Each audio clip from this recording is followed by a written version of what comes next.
Les négociations de Rome n'auront pas produit le résultat attendu. Au terme de 3 jours de discussion, Libanais et Israéliens se sont quittés sans accord global. Mais selon des sources de Ba'abda, plusieurs résultats ont malgré tout été enregistrés et pourraient dessiner les contours de la prochaine étape. Premier dossier, le retrait israélien. Selon des sources de la présidence libanaise, un relevé cartographique des territoires encore sous contrôle israélien au Liban Sud a été finalisé. L'objectif est désormais d'établir un calendrier progressif de retrait.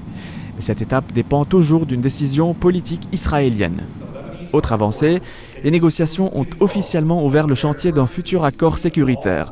Les 3 volets des discussions, militaires, politiques et juridiques, ont progressé sur plusieurs aspects techniques. Ba'abda évoque notamment un accord sur plusieurs concepts et définitions militaires appelés à servir de référence pour la suite. Mais les principaux blocages demeurent. Le Liban souhaite élargir les zones pilotes à de nouveaux secteurs tels que Khiam et Bent Jbeil.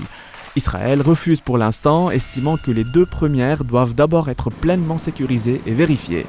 Malgré ce désaccord, Washington estime que les 2 parties sont aujourd'hui beaucoup plus proches d'un compromis sur ce dossier.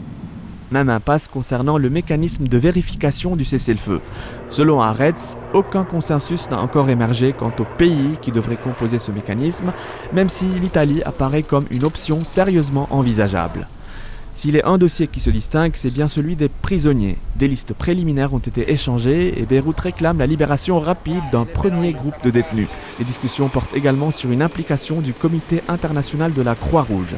Enfin, et toujours selon les sources de Ba'abda, le Liban entend saisir le Conseil de sécurité afin d'obtenir une nouvelle résolution qui servirait de cadre international à l'après-FINUL, alors que son mandat expire fin 2026.